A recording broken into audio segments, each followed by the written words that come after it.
Inggris. Saya dikasih nama loh sama goib. Pas persis satu jengkal di sebelah saya.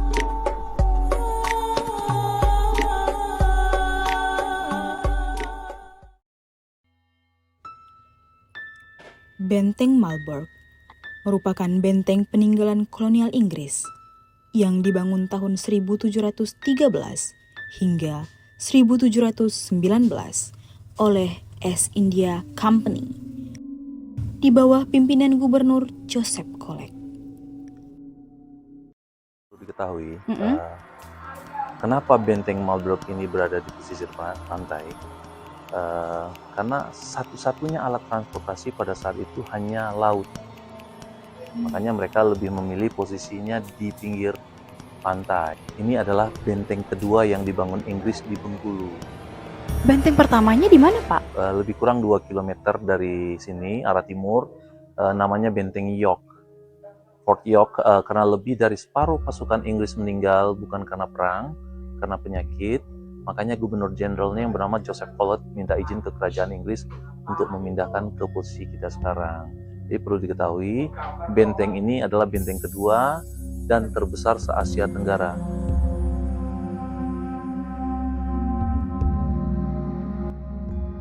Tahu kan ini kan benteng yang dibuat oleh bangsa Inggris. Berarti benteng ini turun-temurun atau bagaimana, Bapak? Baik, perlu diketahui, benteng Marlborough ini didirikan oleh Inggris. Inggris cukup lama di Bengkulu, 137 tahun. Tapi perlu diketahui juga, 1760 Prancis pernah menguasai Bengkulu sampai 1763. Lagi-lagi lebih dari separuh pasukan Prancis meninggal bukan karena perang, karena penyakit. Makanya diserahkan kembali ke Inggris. Nah, kenapa tadi bertanya kenapa secara mistisnya ada orang Belanda? Peristiwanya itu semasa Jepang menguasai Bengkulu.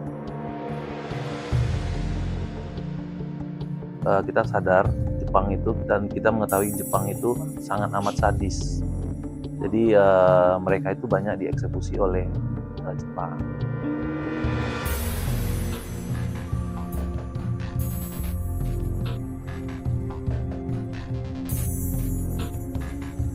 Bapak John, kebetulan beliau security di benteng Marlborough ini. Jadi beliau sering mengalami hal-hal di luar nalar kita. Ya, Jadi kalau hal-hal mistis itu berkaitan dengan hal mistis, langsung bertanya sama Pak John Williams. Orang katanya beliau tuh ada indra keenam, kata teman-temannya. Oke. Nah, silakan aja tanya sama Pak Baik. John.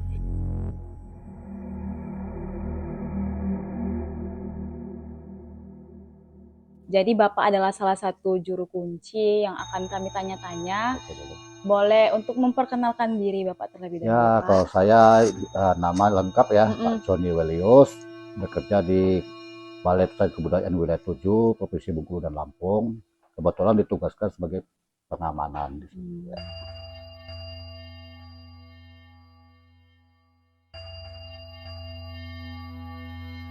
Ya, kalau untuk namanya bangunan tua ya kan.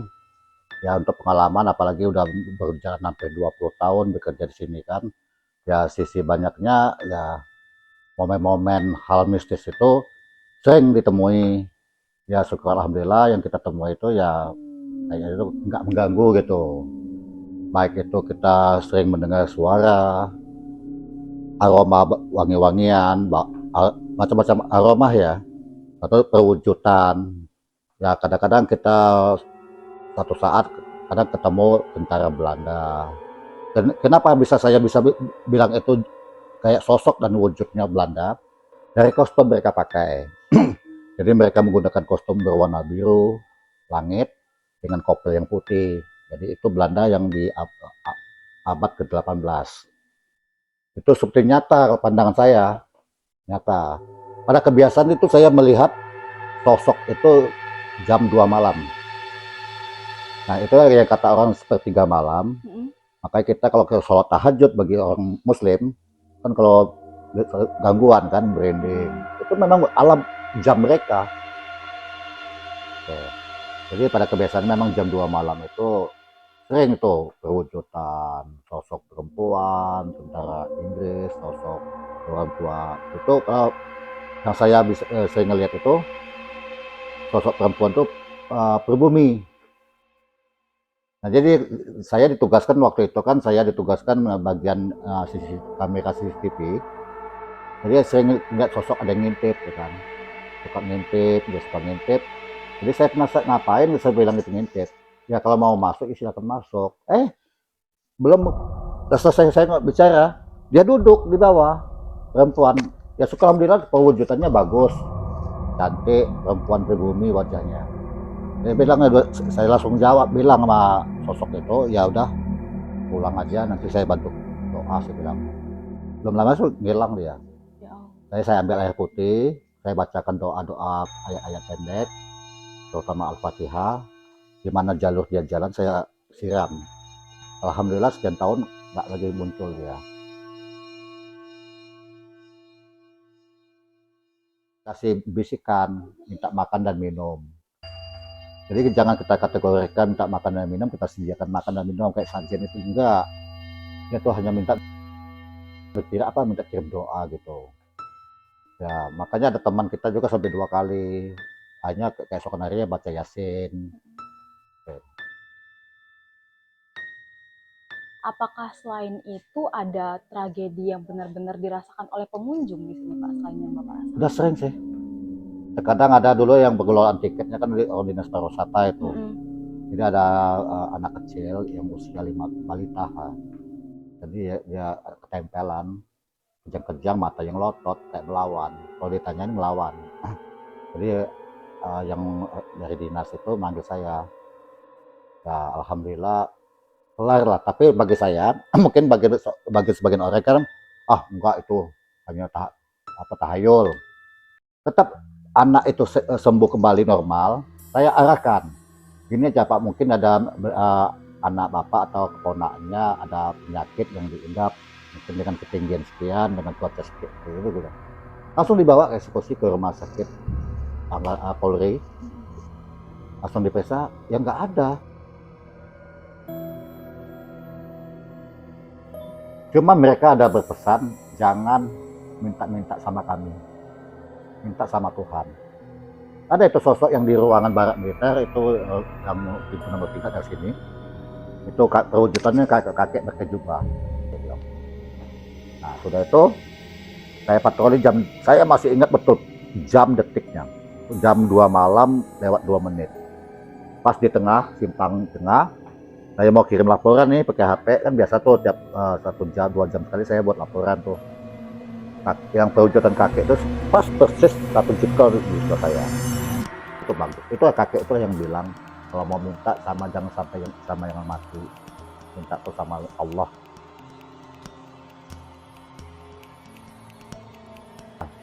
Saya pegang lantai, kesentrum saya, padahal listrik ada. Astagfirullahaladzim, saya bilang. Tahu-tahu ada kayak hawa kalau kita masak nasi, masak air, kalau udah mendidih kan, kita buka tutupnya kan ada uap itu. Nah uap itu yang mendorong kami suruh keluar. Nah tadi ada ibu-ibu yang lewat sebentar ini tadi, teman saya kerja juga. Dulu anaknya kan belum masih balik, sebelum masuk TK lah. Dia kan bawa bola tuh, saya tendang, masuk dalam jeruji besi itu. Bola itu kan gede tuh bola kaki kan. Tapi bola itu bisa masuk. Nangis anaknya, ngadu sama ibunya. Bilang bolanya udah masuk ke dalam itu. Ibunya datang, bola itu udah di depan pintu. Saya dikasih nama loh, nama goib, Muhammad Jalaluddin Akbar. Goib itu ngasih. Jadi pentarannya dari teman, ya nempel. Nama saya jelek bilangnya, saya marah. Ini nama saya orang tua loh. Kenapa Joni? Karena saya lahir di bulan Juni. Saya bilang. Kenapa ada Yusnya di belakang? Nama nenek saya, nama ibu saya, nama tante saya segala. Marah saya. Jadi nama saya kenapa? Itu kasih namanya Muhammad Jalaluddin Akbar. Oke lah. Secara duniawi saya pakai nama orang tua saya bilang, ngangguk ya.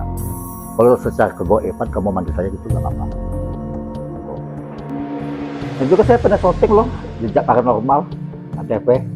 Iya, kan pernah masuk. Saya ditempelin gini, sosok perempuan Tionghoa. Jadi waktu saya ngelihat itu lewat, tahu saya. Jadi hostnya si Teteh itu bilang, Pak, kita mau komunikasi, boleh sih bilang. Belum lama itu nempel, saya nangis, saya masuk ke suatu ruangan, saya ngadep tembok, saya duduk kayak gimana lah ya, duduk dari tangan ke bawah, gini saya nangis kayak perempuan. Ya, namanya kan sosok perempuan tapi bangsa Tionghoa. Jadi saya pada saat itu saya berkomunikasi berbahasa Mandarin. Cuma saya masih ingat sadar, teman-teman dari kru media itu nanti ya kami bantu doa. Saya jawab langsung sia. Sia kan itu bahasa diterjemahkan bahasanya terima kasih.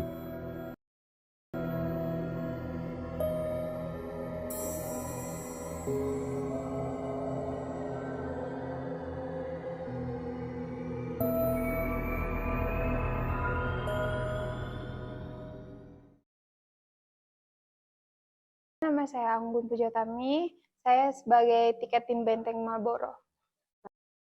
Untuk pembayarannya emang kita udah non tunai Mbak, pakai QRIS atau ATM.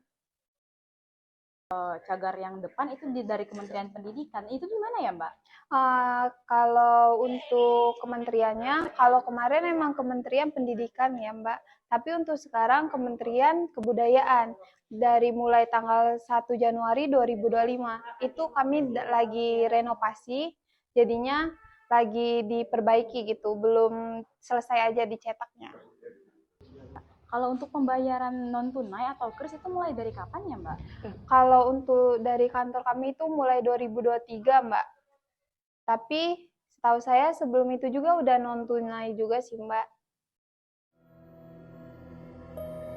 Di balik dinding-dinding yang kokoh, Benteng Marlboro menyimpan kisah bersejarah, tempat di mana masa lalu belum benar-benar pergi. Dari dinding batu yang menyimpan kisah penjajahan, hingga lorong gelap yang konon katanya dihuni arwah penasaran. Benteng Marlboro bukan hanya bangunan tua. Ia merupakan warisan sekaligus teka-teki yang masih hidup